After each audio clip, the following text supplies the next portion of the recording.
This video is brought to you by Aura. Now, I said this in the beginning of the year, and I think I'm kind of right. The Galaxy S23 Plus is the most underrated phone of 2023.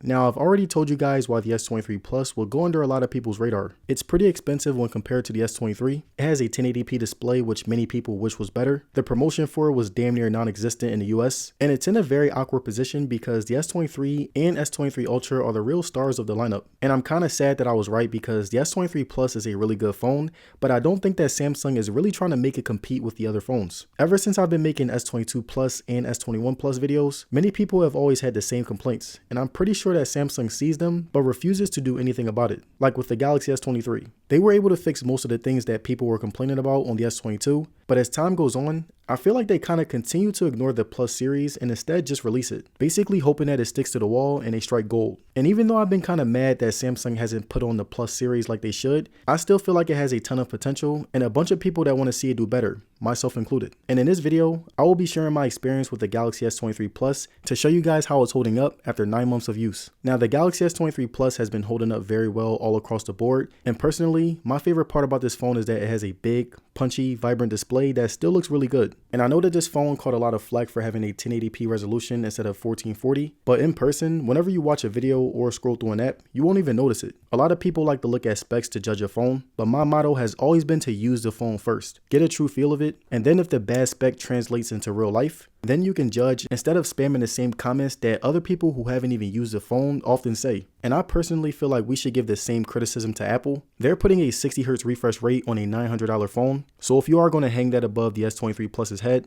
then please give the same energy to the iPhone 15 Plus's 60Hz, which is also a very annoying problem. And speaking of annoying problems, are you tired of constantly receiving spam phone calls to the point where you don't even answer your phone anymore? If so, I would like to introduce you guys to a partner of mine that can protect your personal information all across the board.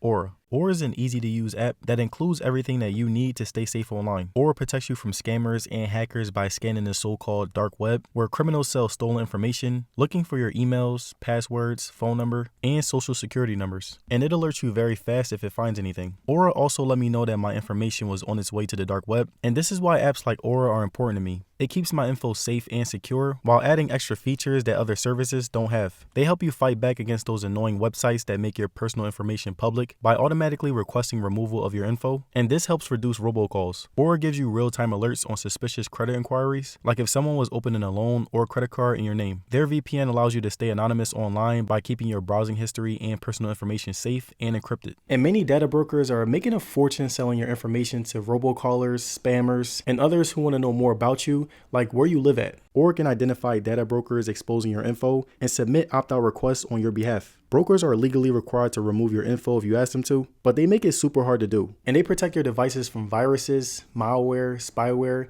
and more so that bad guys can't break in. Or even helps you manage what your kids can do on their devices. You can restrict specific apps, set screen time limits, and even set focus times to ensure that your child is doing their homework instead of binge watching YouTube. And their password manager lets you store and access your online passwords conveniently and safely. And maybe you already have an app that does one of these things, but with Aura, you don't have to download and pay for 7 separate apps. Let Aura do the hard work of keeping you safe online. If you sign up right now, Aura will give you a 2-week free trial with my link. So you can either let people continue to exploit and profit off your personal information, or you can go to aura.com/Nasim to start your 2-week free trial, and this link will be in the description of today's video. And again, I want to thank Aura for sponsoring today's video. Now, the Galaxy S23 Plus has 1750 nits worth of peak brightness. The colors were able to still pop when I use the phone outside. A lot of times I'm using social media when I'm outside on my phone, and I was still able to read everything, watch videos, and use it regularly. And when it comes to the viewing experience of the S23 Plus, it pretty much was the exact same as the regular S23 but with a bigger screen. Still high quality, still vibrant, still sharp,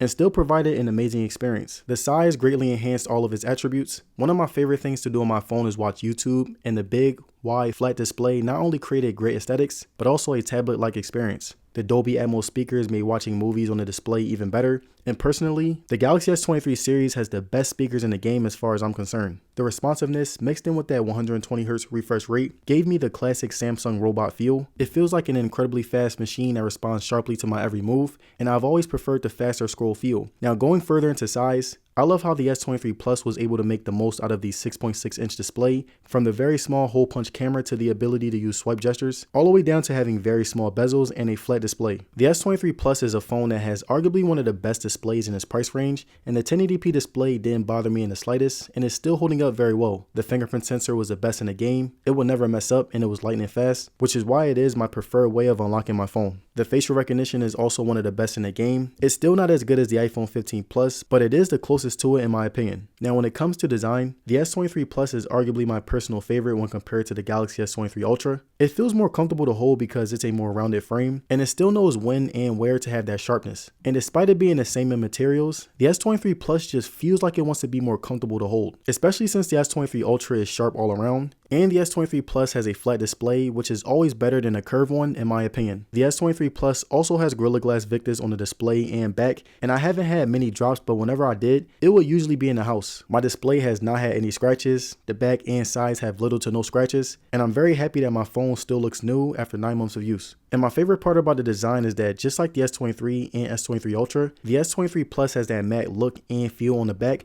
which makes the phone always look new. It's very easy to clean, and in my personal opinion, it screams luxury. The stainless steel looking sides is a fingerprint magnet, but I would be lying if I said that it didn't help the quality look. I do prefer the matte feel all around though, because I would have to clean it much less. The S23 Plus is also very comfortable to hold. It felt very comparable to the iPhone 15 Plus since they are the exact same size with a rounded frame, and it has a nice snug fit that complements my hand whether it's in landscape mode or if I'm holding it regularly. And despite its very big look, the S23 Plus is actually pretty light for its size, and it still shocks me whenever I pick it up after using my S23 Ultra. It weighs 196 grams compared to the S23 Ultra's 234 grams, despite it being only a little bit bigger. And this really helped the S23 Plus be even more comfortable to hold, since I watch videos and hold my phone for a long period of time. And speaking of color, the S23 Plus looks amazing. The black stuff look was always my favorite on any Samsung phone, and it looks even better when you look at it with the glossy Samsung logo on the bottom. Now moving on to the most important aspect of the phone, the battery on the Galaxy S23 Plus has been very good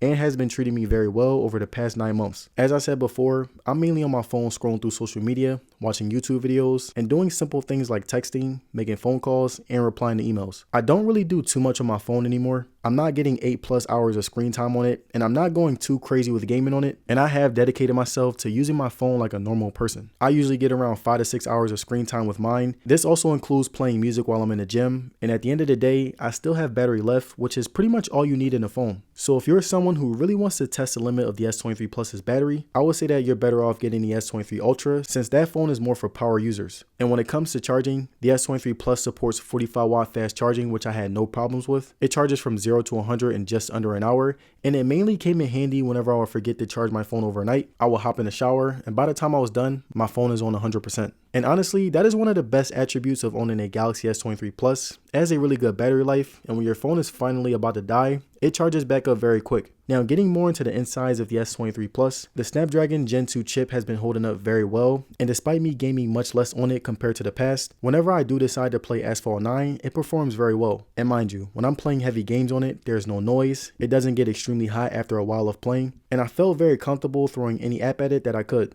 On a day-to-day basis, I'm taking pictures, using social media, and watching movies and content on it. So if you're someone who is looking to get the Galaxy S23 Plus, it's very reliable in terms of power. Samsung is also using a cooling system with vapor chamber cooling, so if you had any problems in the past with your phone overheating, you're pretty much good since mine has never overheated. Now moving on to camera, the Galaxy S23 Plus is a phone that not only has given me consistently good pictures, but it's also given me top tier yet quality videos. The S23 zoom photos are a thing of beauty. No matter how much I zoomed in, the quality was still clear, precise, all while still maintaining accurate colors. The shutter speed is pretty good since the last few updates. It still needs a little bit of work, but I'm very happy that Samsung has finally acknowledged it as a problem, and hopefully they keep expanding on it. Now looking at the outside photos, my skin is still a little bit lighter compared to the Pixel and iPhone, but I would be lying if I said that these aren't still good pictures. I also took some photos of random things in different places, and the S23 Plus basically looked the exact same when compared to the S23 Ultra, which is saying a lot. Night mode photos were top tier as always. The software on Galaxy night mode photos have always been the best. They really know how to make the colors pop while still providing some great software lighting. Inside photos were top tier as well. Many times I'm trying to get the best lighting as possible, which is why the photos look great. Selfies were still pretty good despite the skin lightening problem. And as always, another Galaxy phone is providing nice pictures. And alright you guys, that's it for my review on the Galaxy S23 Plus after 9 months of use. It's a very solid phone that gets the job done, but I would only recommend it if it's on sale. It has a 1080p display, no S Pen, and is very identical to the S23 Ultra, despite being a bit limited when compared.